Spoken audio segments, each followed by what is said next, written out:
If you go back to some of my fights and you watch why I was so, I guess, effective versus Donald Cerrone or Edson Barboza, even James Vick, and certainly against Ferguson, that my ability with my feet to control distance is second to none. And you've never really seen it. It's not even being analyzed because it's not something that has ever been used as a method, I guess. But Trevor's been working with me on this, on how to use my feet to get to a certain distance and stay off the fence. Never going straight backwards, always moving to the side, constantly shifting and changing levels to make them reset so I can move one way or the other. I have to stay off the fence. If I'm on the fence, then I lost.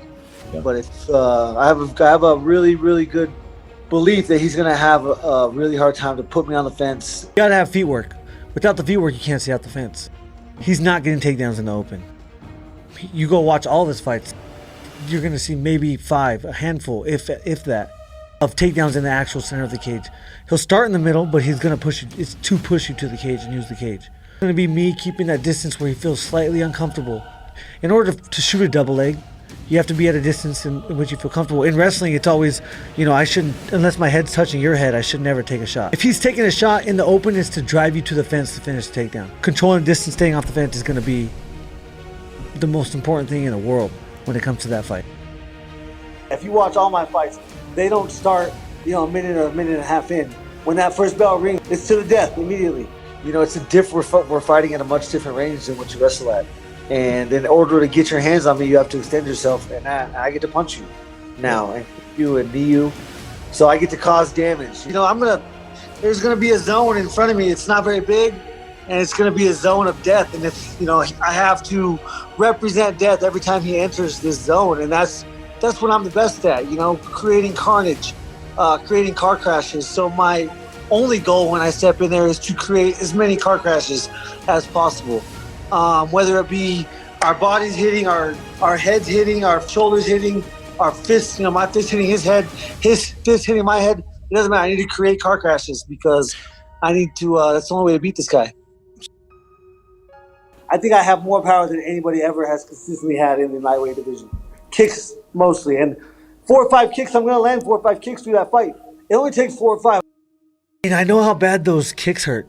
If I can touch your calf, I'm never kicking above the knee anymore. From the outside, yeah. You could fire it at a different distance. You're so much more safe. And there's so many nerves and ligaments that run through that part that have no protection. Your thigh has, your quad is a big muscle. It's hard to get through your quad to those nerves. Yeah.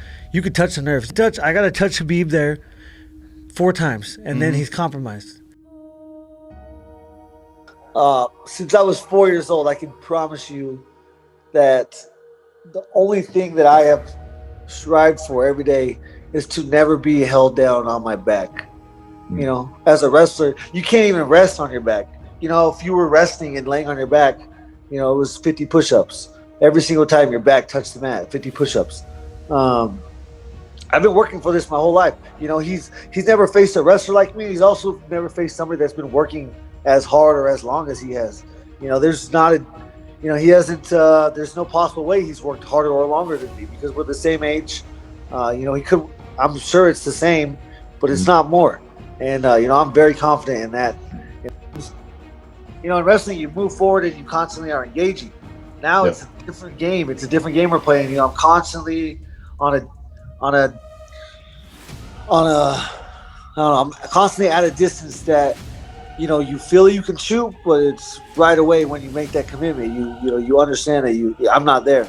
If you've never wrestled, you would think that the best way to stop a takedown is to get away from it. I wrestled Jordan Burroughs 2 times. I stopped 20 of his double legs, and that was by meeting force with force. I freaking threw my chest into his head as hard as I can, and I dug for underhooks because the only way to stop a takedown is to meet force with force. You don't try to sprawl away. Whenever you do a sprawl drill, you don't throw your hips away. You drive your hips into the mat because that's how you stop a takedown. So, I've wrestled my whole life. I think about folk style wrestling. Folk style wrestling does not happen anywhere in the world other than the United States. I only wrestle folk style. I very rarely wrestle freestyle.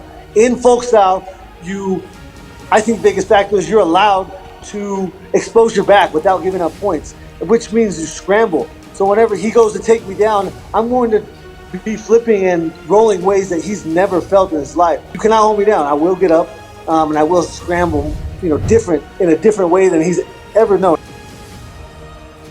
Getting up every morning and knowing that fighting Khabib definitely lights a fire under my ass. Makes me push myself a little more. It's always you versus you.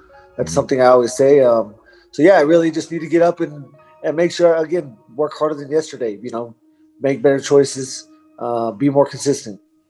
But a lot of it is running. A lot of running. My legs got to be ready for 25 minutes of wrestling. I wrestle, twice a week. I got my coach Ben Charrington coming in. I was having Ryan Deacon, who's one of the best wrestlers in the country, moving back to school now.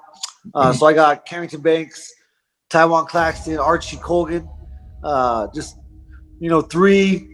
Banks likes to say he's the same age as me, but he gets up and down like he's in his 20s still. So I call him a kid. Yeah. Just three kids really, trading in and out on me. They get a break. I get no break. I hate it. But it's only an hour, so I push it. Thursdays is the really tough one. I spar Tuesday, Friday. Got strength conditioning with Landau on Monday, Wednesday. Try to golf at least once during the week. And then a lot of running. Red Rocks on Saturday, sprints on Tuesday after sparring. A lot of eating the right things, coming home, playing video games, staying off my feet. A lot of those things. It's only 2 or 3 hours a day. I'm not training more than 3 hours a day like I ever have. I got to be the perfect me. I don't think he's as crazy as me. That's the thing. I think he's crazy, and I think he loves competition. But I don't think he's quite as crazy as me. And he hasn't seen his blood very many times, I'm sure. And I know I'm going to see his blood. So I want him to see his blood, and I want to see his reaction. There's a special feeling, that I get, and feel whenever I'm about to go fight. And it's, very destructive. I don't know what it is. I try not to touch any of my coaches because if I do, it's definitely hurting them. At least 7 guys retire. At least 7 guys have never stepped in a cage after I was finished with them. And I make you question if you ever want to go through that again. And I will make you question that. I have never not come out of the cage with my opponent being absolutely broken from physical damage. And he's never walked out with a lot of physical damage. So we're going to see who can impose their will. And, only one of us will. I do think it's going to be a battle for the ages. 25 minutes, man, I'm going to be perfect. I'm going to fight my ass off. I'm going to be willing to die, more willing to die than I've ever been willing. And that's just what I'm going to bring to the cage. Yeah, I think I can be Khabib. I do think, I'm so powerful. I hit so hard. I'm so athletic. I'm just as hungry as he is. I've been working for as many years as he has. I hit so hard. I guarantee he's going to be in trouble.